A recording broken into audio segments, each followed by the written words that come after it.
And what you've got to ask yourself is, am I prepared for that? Here are the things that you might want to put in the back of your mind for preparation.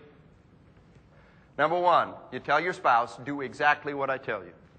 Number two, you tell them, separate yourself from me. I will be drawing and returning fire. If I can, I will move away. Number three, get away. Seek cover if you can't get away. Play dead if you can't seek cover. Number four, most importantly of all, seek help. Get help. And last but not least, do not go to my body. Do not go play Maureen O'Hara to my John Wayne. The last thing in the world I need you to do is get yourself in the kill zone. Do not do it. That will just put you in the kill zone. For all you know, I'm laying there playing dead, and that's all that's keeping me alive. If you come out and expose yourself, I'm going to have to take actions that may get me killed. As Dave Grossman suggests, you'll be in a vortex of mental and physical stimuli when you're fighting for your life and perhaps taking the life of an assailant. To function with your maximum skill, you need quickly to control and reduce your stress overload. Dave describes a simple but effective way to lower your stress response. It's a survival technique you can use anytime you feel stressed out, before, during, or after an armed encounter. Hold up your right hand. Put it up. Okay, very good. Now take it back down. Okay, that was what we call the somatic nervous system. You control that aspect of your body. Very well done. Now, everybody raise your heartbeat 60 beats per minute and start to perspire. Go ahead, do it. Oh, you can't, can you? That's the autonomic nervous system. That is the part of your body that is automatic. That is the part you can't control. You think you can't control that, but understand this. The bridge between the autonomic and the somatic nervous system is breathing, the autogenic breathing. If you control your breathing, then you can control that cascading physiological response, the hyperventilation, the heartbeat. Stop that cascading effect that has all of those subsequent problems that happens with it. What I'm going to do is run you through this breathing exercise. The way I train this is you never do it just one time. You do it 3 times. That's one combat breath, if you will. You're going to breathe in through the nose for a 4 count. You're going to hold it for a 4 count. You're going to blow it out through the mouth for a 4 count. Then you're going to hold it for a 4 count. The holding is terribly important. Here we go. In through the nose. 2, 3, 4. Hold. 2, 3, 4. Out through the lips. 2, 3, 4. Hold. 2, 3, 4. In through the nose. Deep, deep, deep. Hold. 2, 3, 4. Out through the lips. Deep, deep, deep. Hold. 2, 3, 4. In through the nose. 2, 3, 4. Hold. 2, 3, 4. Out through the lips. 2, 3, 4. Hold. 2, 3, 4. Now, there's an awful lot of tremendous power in this process. You're about to go into an environment and you feel your heart pounding. Do it. What do you do when you're in a combat situation and you're trying to get a shot and your eyes are fogging over and you can't make it work and your heart is pounding in your throat? You're in the middle of a combat environment, you feel your heart pounding, use the breathing. Control yourself.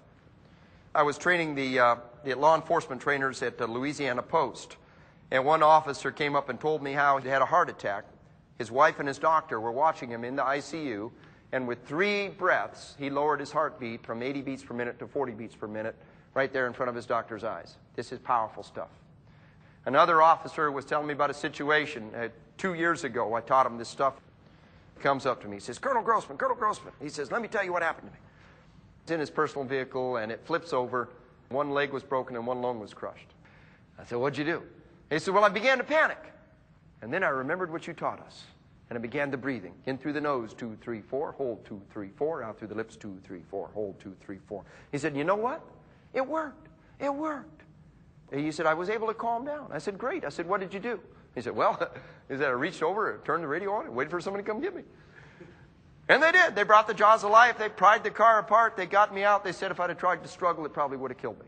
Over and over again, we see this dynamic. Attitude is contagious. We all know that. Panic is contagious. Calm is contagious.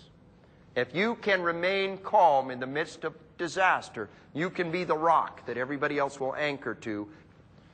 After your mental and physical peak response is past, after the immediate crisis is over, You enter a new phase of combat survival with a new set of demands. You cannot energize all of those resources without paying a price, and that price is a backlash of exhaustion. Now, we can understand how that can happen. Anybody here ever see a basketball team or a football team do a really great job in the first half, and then they come out in the second half and it's like they're a different team? The exhaustion that happens after combat is of enormous magnitude. Napoleon said that the moment of greatest vulnerability is the instant immediately after victory. Why? You relax, you let your guard down, and now you are incredibly vulnerable. Remember the incident in Florida? 2 detectives arrest the guy, put him in the back of the car, and start taking him home. And what happens? The guy's got a handcuff key on a chain around his neck. He unlocks his handcuffs, he grabs a weapon and kills both of those officers, goes on a chase, another officer dies. Horrendous event. To a large degree, one of the things that happened is because the officers let their guard down. How do we prevent that physiological process of letting your guard down? You do not let your guard down. You are going to execute in combat the way you do in training. When a SWAT team goes through the objective, you sweep through the objective, you secure the far side, and then you send somebody back and you do another search. Because very often you'll miss things the first time. You do what we call consolidation and reorganization upon the objective. When you have completed an operation, you don't let your guard down until you have total security. Oftentimes what we look at is we look at what we call ACE. Ammunition, reorganization of ammunition. Making sure that you've got ammo. Casualties, you deal with any casualties. It's ammunition, casualties, and equipment. Make sure you have all your equipment. Make sure that nothing's been lost. If you're in any kind of a hot environment, dehydration can have a tremendous effect, and you've got to deal with fluids. So sometimes they say FACE. You've got fluids, ammunition, casualties, equipment. And you consolidate on the objective, you deal with that, the tempo stays up, you're alert, you're ready to go. Once you're sure that the objective is secure, then and only then might you start to come off of condition red and go ahead and get yourself ready to be in a little bit lower readiness level. And those who have to deal with the suspect continue to sustain themselves all the way through. Another thing that we always try to do is we have a reserve.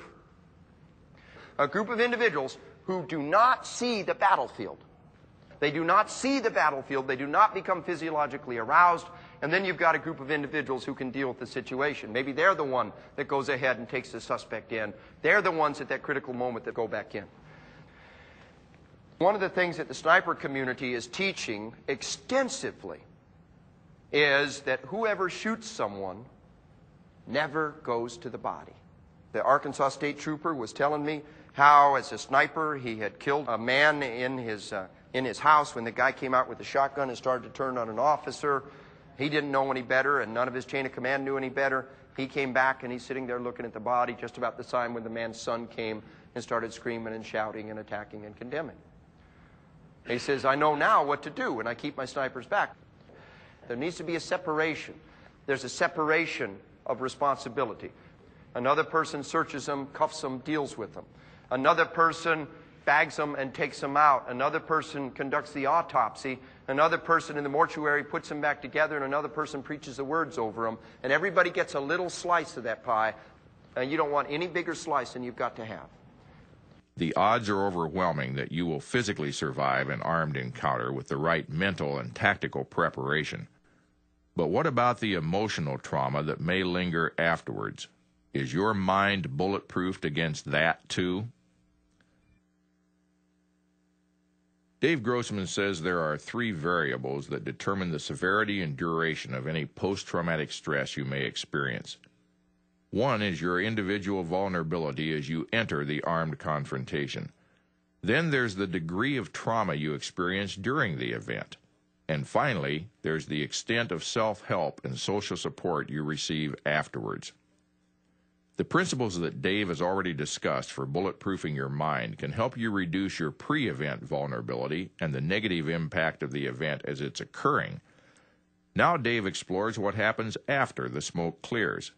He explains multiple potential threats to your emotional well-being and offers guidelines for your handling them successfully. First, the sensitive issue of surrendering your sidearm after a shooting.